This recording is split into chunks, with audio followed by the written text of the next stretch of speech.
Hi Spoken English for Daily Use. අපි සුපුරුදු වැඩසටහනට ඔයාව සාදරයෙන් පිළිගන්නවා. අද අපි ඉංග්‍රීසි භාෂාවේ නැතුවම බැරි උපකාරක ක්‍රියාපද තුනක් සම්බන්ධවයි සාකච්ඡා කරන්නේ. අද පාඩමින් ඕගොල්ලන්ට ought, should, must කියන උපකාරක ක්‍රියාපද තුන කොහොමද අපි වාක්‍ය නිර්මාණයේදී භාවිතා කරන්න කියලායි ඉගෙන ගන්න යන්නේ. මුලින්ම අපි දැනගන්න ඕනේ මේ වචන තුන ought, should, must භාවිතා කරන්නේ මොන අරමුණ ඉටු කරගන්නද කියලා. යුතුයි කියන අදහස දීම සඳහා තමයි මේ වචන තුනම භාවිතා කරන්නේ. මේ පාඩමේ මුල් භාගයේ වෙන් කරන්නේ part 1 කියලා. ought, should, must කියන වචන තුන සම්බන්ධව මේ වන විටත් සාමාන්‍ය අවබෝධයක් තියෙන අය වෙනුවෙන් ඒක තේරුම් කරලා දෙන්න. ඉන් පසුව දෙවෙනි කොටස අපි භාවිතා කරන්නේ ඒ අවබෝධය ලබා ගත්තට පසුව ටිකක් වැඩි කරලා කොහොමද අපි භාවිතා කරන්නේ කියලා දෙන්න. එහෙනම් දැන් මතකනේ part 1 බලන කෙනා නියත වශයෙන්ම part 2 බලන්න ඕනේ. ඒකෙන් අදහස් කරේ වීඩියෝ මුල ඉඳන් අවසානයේ දක්වා බැලුවොත් තමයි මේ වැඩේ කරගන්න පුළුවන් වෙන්නේ. මං කියවනේ ඔයාලට අර නරක පුරුද්ද නෑ නේද? මුල බලනවා වෙන වීඩියෝ එකට යනවා. එහෙම යන්න එපා. මුල ඉඳන් අවසානයේ දක්වා හොඳින් ශ්‍රවණය කරලා අවබෝධ කරගත්තේ නැත්නම් වැඩේ අමාරු වෙනවා. මොනවා කරන්නත් කලින් ඔබ අද මගේ පාඩම නරඹන්නේ මුල්ම වතාවට නම් මෙන්න මේ විදිහට subscribe කරලා bell icon එක click කරලා තියාගත්තොත් මම අලුතෙන් වීඩියෝ එකක් දාපු ගමන්ම ඔයාට දැනගන්න ලැබෙනවා. ඉතින් ඒක කරලා තියාගත්ත කියලා පාඩු වෙන්නේ නෑනේ. මුල් කොටසින් අපි කතා කරන්නේ මේ වචන තුන හඳුනාගෙන කොහොමද සරල වාක්‍ය තුල භාවිතා කරන්නේ කියලා සාකච්ඡා කරන එක. එහෙනම් මේ බලන්නකෝ අපි දැනටමත් දන්න කර්තෘ පද. කවුද? I, we, you, they, he, she, it. මේ සියලු දෙනා සමගම should, ought, සහ must කියන වචන එකසේ භාවිතා කරන්නට පුළුවන්. කර්තෘ පදයේ අනුව මේ උපකාරක ක්‍රියාපදය කිසිසේත් වෙනස් වෙන්නේ නැහැ. එහෙනම් ඔබ මුලින්ම දැනගන්න ඕනේ මෙන්න මේ දේ. එහෙමනම් කර්තෘ පදයට අනුව මේ වචන තුන should, ought, must කියන වචන කිසිසේත් වෙනස් වෙන්නේ නැහැ. ඔයා මතක තියාගන්න ඕන පළවෙනි කාරණාව ඒකයි. එතකොට දෙවෙනි කාරණාව තමයි මේ වචන තුනම භාවිතා කරන්නේ යුතුයි කියන අරමුණ ඉටු කරගන්නට. යුතුයි කියන අදහස ගෙන දෙන්නට. නමුත් මේ අතරත් වෙනස්කමක් තියෙනවා. අපි දැන් බලමු මොකක්ද මේ වෙනස කියලා. බලන්න මේ උදාහරණ තුන දිහා. should go now. You should go now. ඔබ දැන් යා යුතුයි. ඔබ දැන් යා යුතුයි. දෙවෙනි වාක්‍යය you ought to go now. ඒකේ තේරුමත් ඔබ දැන් යා යුතුයි. තුන්වෙනි වාක්‍යය you must go now. ඔබ දැන් යා යුතුයි. මේ වාක්‍ය තුනෙන් පළවෙනි සහ දෙවෙනි ඒ කියන්නේ should සහ ought කියන උපකාරක ක්‍රියාපද දෙක යොදපු වාක්‍යවල අර්ථය අනිත් එකට වඩා වෙනස්. should සහ ought යෙදුවොත් එහි අනිවාර්ය භාවයක් පේන්නේ නැහැ. ඒ කියන්නේ අනිවාර්යයෙන්ම ඒ අදාළ ක්‍රියාව කළ යුතුයි කියලා කියවෙන්නේ නැහැ. අපි යම් යෝජනාවක් අවවාදයක් වගේ දෙයක් දෙනකොට තමයි මේක භාවිතා කරන්නේ. නමුත් must කියන වචනේ යෙදුවොත් අනිවාර්යයෙන්ම ඒ අදාළ ක්‍රියාව කළ යුතුමයි. අනිවාර්යයෙන්ම කළ යුතුයි කියන අදහස ගෙන දෙනවා. මේ තුන්වෙනි උදාහරණයේදී you must go now. මෙතනදී must භාවිතා කරලා තියෙන්නේ එය අනිවාර්යයෙන්ම කළ යුතු ක්‍රියාවක් වන බැවින්. ඒ කියන්නේ ඔයා දැන් යන්න ඕනේ ඒක අනිවාර්යයි. You must go now. දැන් පේනවද මේ දෙක අතර වෙනස? should භාවිතා කරන්නේ ought භාවිතා කරන්නේ යුතුයි කියන අදහස ගෙන දෙන්න එය අනිවාර්යයෙන්ම කළ යුතු නැහැ.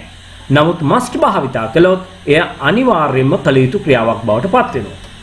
මෙන්න ඊළඟට මතක තියාගන්න ඕන කාරණාව. should සහ must භාවිතා කරන විට ප්‍රධාන ක්‍රියාවක් සමග ඒ අතරට අපි to කියන වචනේ භාවිතා කරන්නේ නැහැ.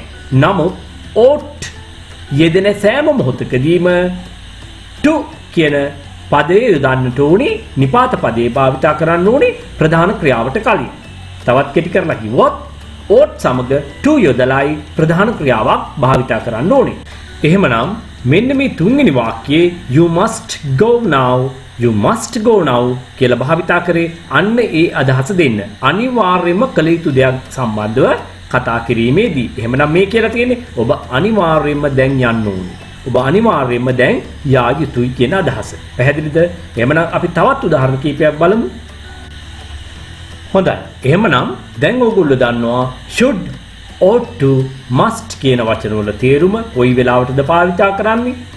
කොයි විදිහටද භාවිතා කරන්නේ? මේ අතර වෙනස්කම් මොනවද කියලා. එහෙමනම් මේ උදාහරණ තුන ඉක්මනින් බලමු. You should learn English. ඔබ ඉංග්‍රීසි ඉගෙන ගත යුතුයි. You ought to learn English. ඒකේ අදහසත් අරකමයි. මොකක්ද? ඔබ ඉංග්‍රීසි ඉගෙන ගත යුතුයි. මෙතනදී අනිවාර්ය ස්වභාවයක් පෙන්වන්නේ නැහැ කියලා කිව්වා. තුන්වෙනි උදාහරණය You must learn English. දැන් මොකද වෙන්නේ? ඔබ අනිවාර්යයෙන්ම ඉංග්‍රීසි ඉගෙන ගත යුතුයි කියන අදහසයි මේකේ කියවෙන්නේ. You must learn English. ඔබ අනිවාර්යයෙන්ම ඉංග්‍රීසි ඉගෙන ගත යුතුයි. පැහැදිලිද? ඔබ ඉංග්‍රීසි ඉගෙන ගත යුතුමයි. මේ අදහස ගෙන දෙනවා. ඒක නේනම් මෙච්චර මහන්සි වෙන්නේ නේද?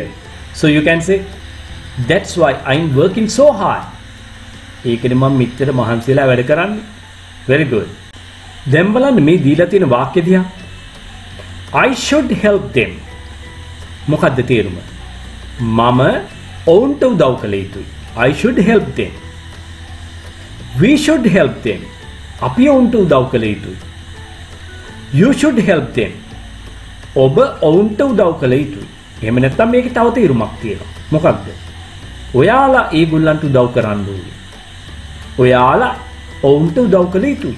අපි කතා කරනකොට කියන්නේ ඔවුන්ට කියන එක ඒගොල්ලන්ට. ඔයාලා ඒගොල්ලන්ට උදව් කළ යුතුයි. He should help them. ඔහු ඔවුන්ට උදව් කළ යුතුයි. She should help them. ඇය ඔවුන්ට උදව් කළ යුතුයි. My father should help them. මගේ තාත්තා ඔවුන්ට උදව් කළ යුතුයි. මේ වාක්‍ය කියන්නේ අපි යම් අදහසක් ප්‍රකාශ කිරීම සඳහා. එහෙමනම් should එකේ අර්ථය මීට කලින් අපි සාකච්ඡා කළා. එහෙමනම් බලන්න මේ වාක්‍ය දිහා. මේ වාක්‍යවලත් අපි should යොදලා තියෙනවා. ඊට අමතරව ought to කියන උපකාරක ක්‍රියාපදය භාවිතා කරලා තියෙනවා. එහෙමනම් ඕගොල්ලෝ දැනටමත් දන්නවනේ. අර සියලුම වාක්‍යවලට should භාවිතා කළත් ought to භාවිතා කළත් කිසිම වෙනසක් සිද්ධ වෙන්නේ නැහැ. අර්ථයේ වෙනසක් සිද්ධ වෙන්නේ නැහැ. ලියන ආකාරයේ නම් වෙනසක් සිද්ධ වෙනවා. කියන ආකාරයේ වෙනසක් සිද්ධ වෙනවා. කොහොමද? අර to කියන වචනේ භාවිතා කරන්න එපා. to කියන වචනේ භාවිතා කරන්න වෙනවා ought සමග. ඕක තමයි ඇති වෙලා තියෙන එකම වෙනස. අපි දැන් බලමු මේ කතෘ පද සමග must යොදන්නේ කොහොමද කියලා. I must help them. මම ඔවුන්ට උදව් කළ යුතුයි. අනිවාර්යයි. We must help them. අපි ඔවුන්ට උදව් කළ යුතුයි. You must help them. ඔබ එහෙම නැත්නම් ඔබලා ඔවුන්ට උදව් කළ යුතුයි. He must help them. ඔහු ඔවුන්ට උදව් කළ යුතුයි. She must help them. ඇය ඔවුන්ට උදව් කළ යුතුයි. My father must help them. මගේ තාත්තා මගේ පියා ඔවුන්ට උදව් කළ යුතුයි. must කියන උපකාරක ක්‍රියාව help කියන ප්‍රධාන ක්‍රියාපදයේ සමග යෙදීමෙන් අනිවාර්යයෙන්ම කළ යුතු බවක් පෙන්වනවා. මොකද්ද? අනිවාර්යයෙන්ම උදව් කළ යුතු බවයි කියවෙන්නේ. පැහැදිලිනේ? එහෙමනම් අපි අපේ පාඩමේ දෙවන කොටසටයි මේ යන්නේ. හැබැයි මේ දෙවෙනි කොටසේදී අපිට ඉගෙන ගන්න ගොඩාක් දේවල් තියෙනවා. ඒ නිසා පොතක් පෑනක් ලෑස්ති කරගත්තට කමක් නැහැ. දැන් අපි සරල වාක්‍ය වෙනුවට ටිකක් දිග වාක්‍යයක්. සමහර විට සරල වාක්‍ය දෙකක් වෙන්න පුළුවන්. අපි පාවිච්චි කරලා බලමු. දැන් බලන්න මේක දිහා. They are helpless people. They are helpless people. We should help them. They are helpless people. We should help them. දැන් බලන්න they are helpless people. ඔවුන් උදව් නැති. එනම් අසරණ මිනිස්සු. ඔවුන් අසරණ මිනිස්සු.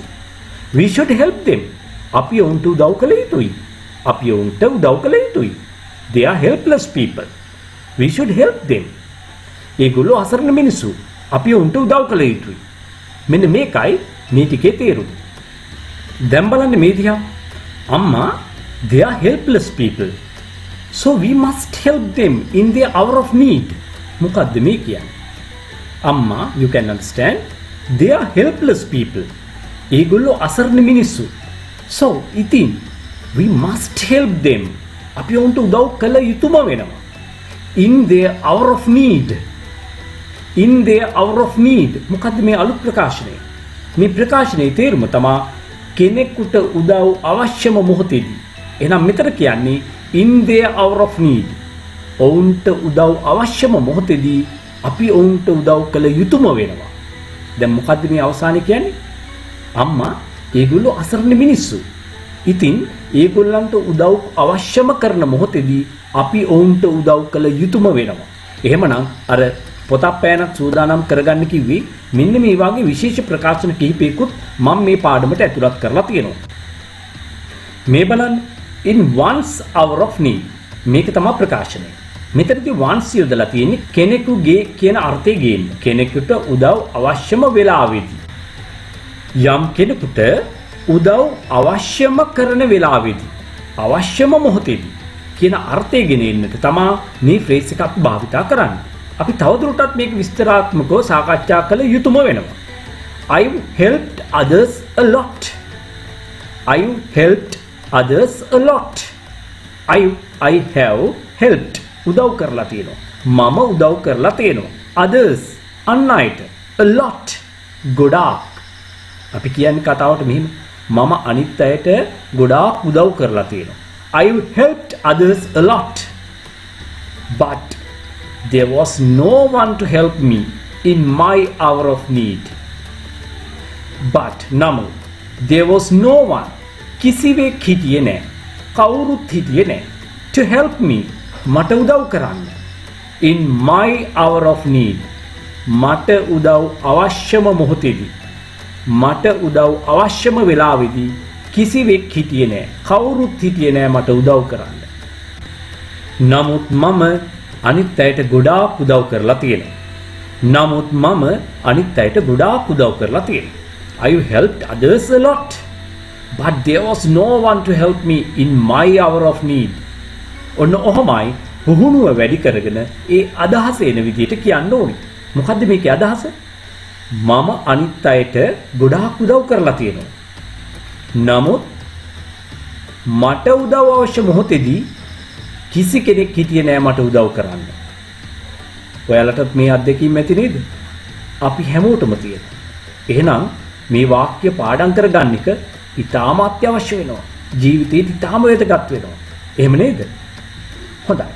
අපි බලමු තවත් ෆ්‍රේසස් කිහිපයක්. හොඳයි. මේ බලන්න.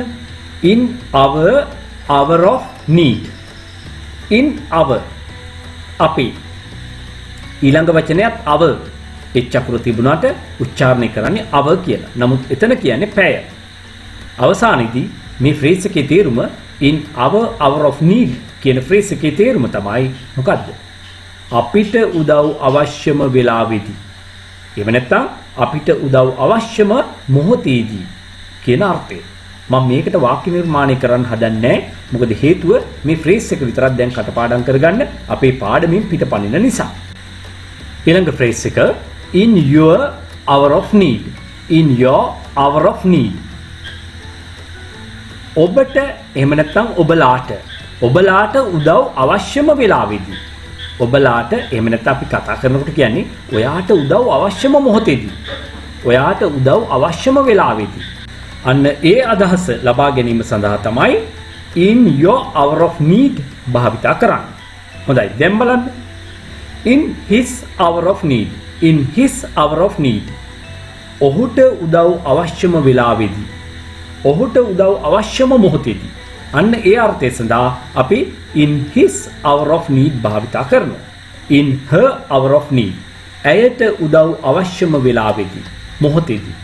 එහෙමනම් ඔයා කියන්න බලන්න මේ මොකක්ද කියලා? In its hour of need. මොකක්ද තේරුම?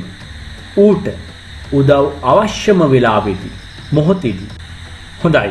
එහෙමනම් කියන්න in their hour of need. මොකක්ද කියන්නේ? ඔව් දැන් කියයි තේරුම යටින් තියෙනවනේ. ඔව් කියන්න බලන්න.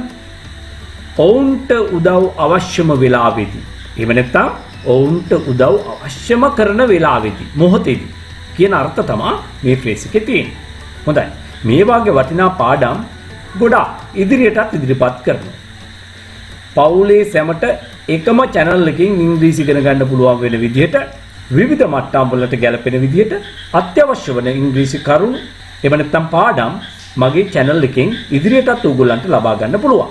ඉතින් ඕගොල්ලෝ හොඳයි වටි කියලා හිතනවනම් මේ පාඩම් වලින් ප්‍රයෝජනයක් තියෙනවා කියලා හිතනවනම් subscribe කරන්න අමතක කරන්න එපා. ඒ වගේම like එකක් comment එකක් දාන්න. පුළුවන් නම් යාළුවෝ අතරෙත් මේක share කරන්න. හොඳයි. එහෙමනම් දැන් බලන්න අපි මේ වැඩේ පටන් ගත්ත තැන. මතකද? අම්මා they are helpless people. So we must help them in their hour of need. එහෙමනම් දැන් ඕගොල්ලන්ට කතාව පැහැදිලි. ඔව් මේ දරුවා කියනවා අම්මා ඒගොල්ලෝ අසරණ මිනිස්සු. අපි ඒගොල්ලන්ට උදව් කරන්න ඕනේ. ඔවුන්ට උදව් අවශ්‍ය කරන මොහොතේම අපි ඔවුන්ට උදව් කරන්න ඕනේ කියන එක. ඕගොල්ලෝ මේක අහලා තියෙනවද බලන්න. මෙන්න මේ කියමන. A friend in need is a friend indeed. A friend in need is a friend indeed.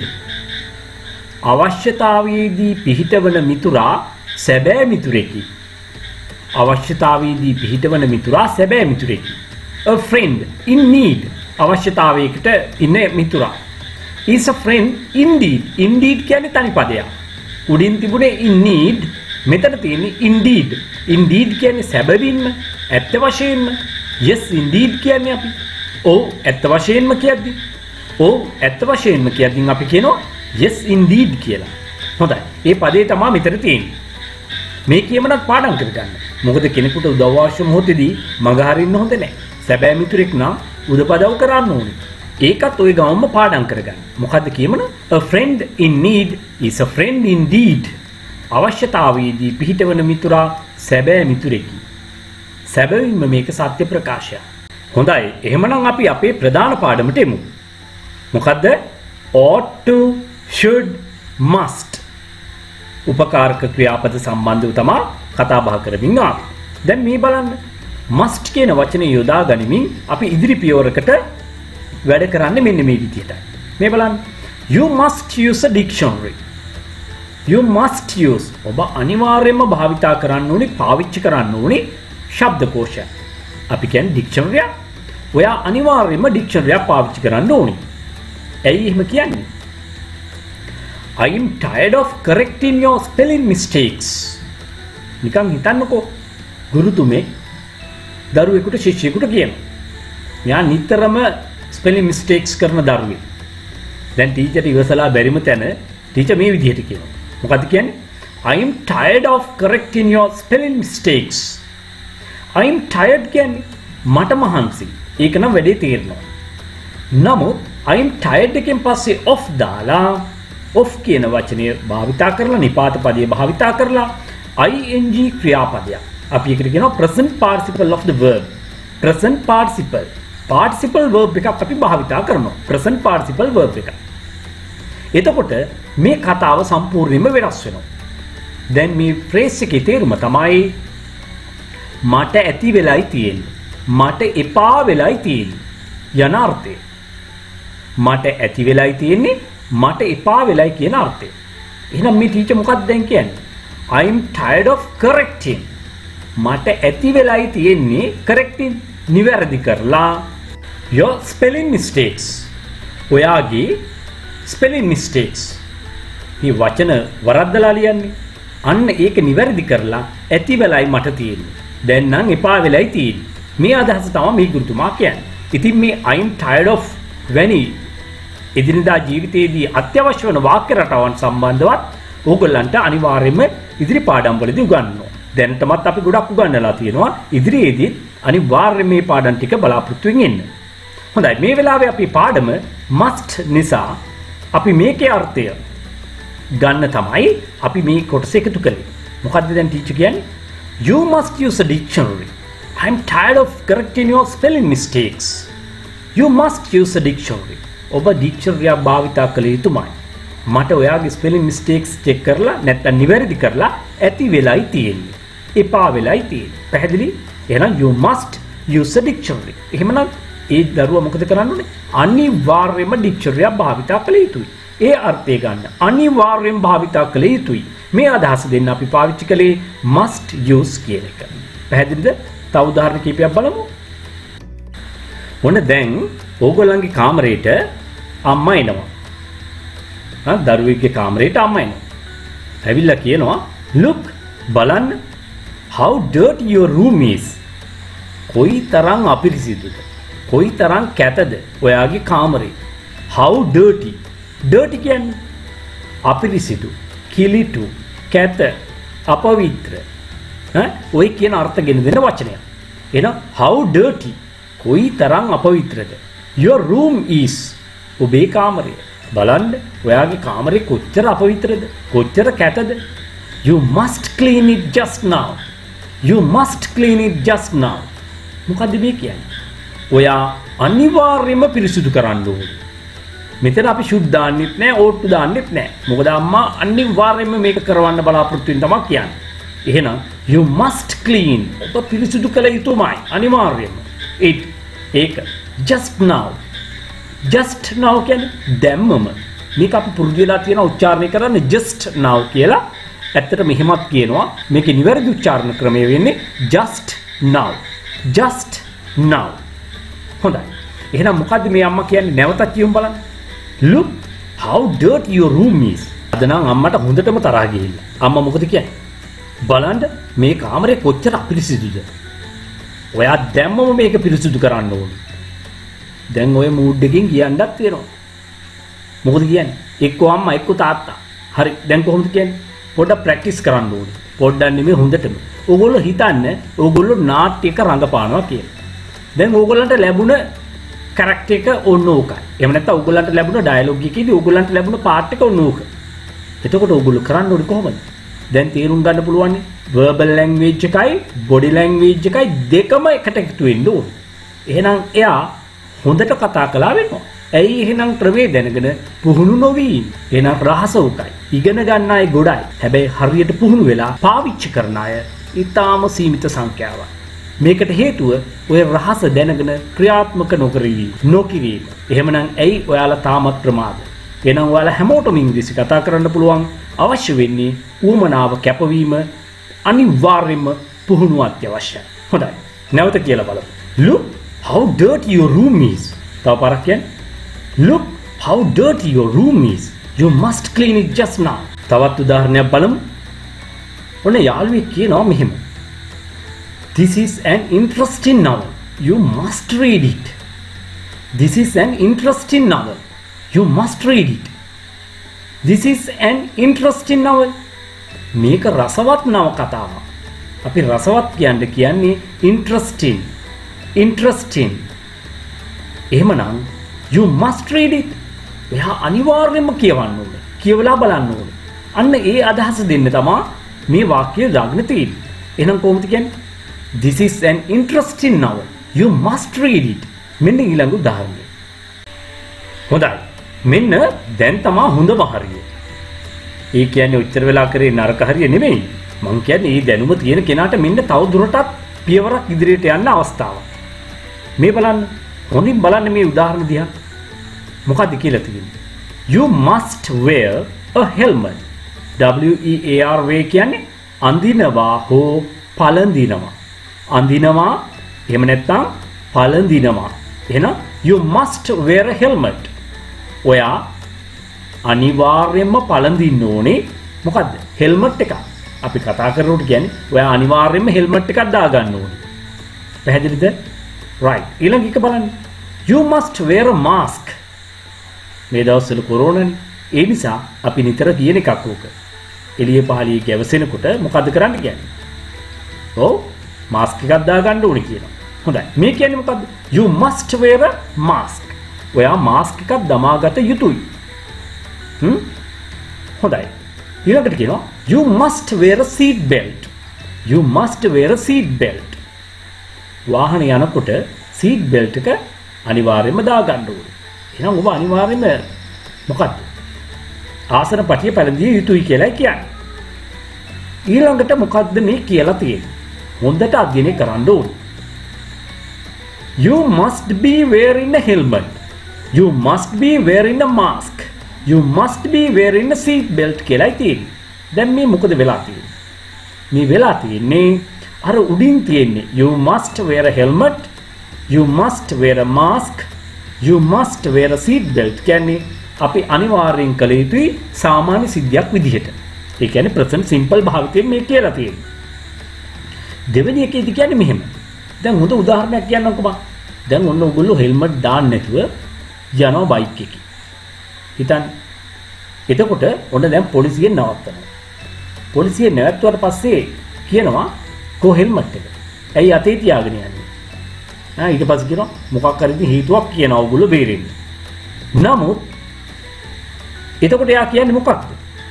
Helmet එක අතේ තියලා හරියන්නේ නැහැ. ඕක ඔළුවේදී දාගෙන ඉන්න ඕනේ. කියන කතාව කියනවා. ඒ කියන්නේ මේ බයික් එකේ මේ මොහොතේ ඔයා පැදිමින් ඉන්න නිසා ඔයා අනිවාර්යෙන් දාගෙන ඉන්න ඕනේ. වෙමින් පවතින ක්‍රියාව. අපි ඔකට කියන්නේ present continuous tense කියලා. තාමත් මේ tenses පාඩම අවබෝධයක් නැත්නම් කරුණාකරලා මගේ channel එකට ගිහිල්ලා tenses සම්බන්ධ සියලුම විස්තර මම මේ වෙනකොටත් දාලා අවසానයි. විශේෂයෙන්ම active voice සම්බන්ධව.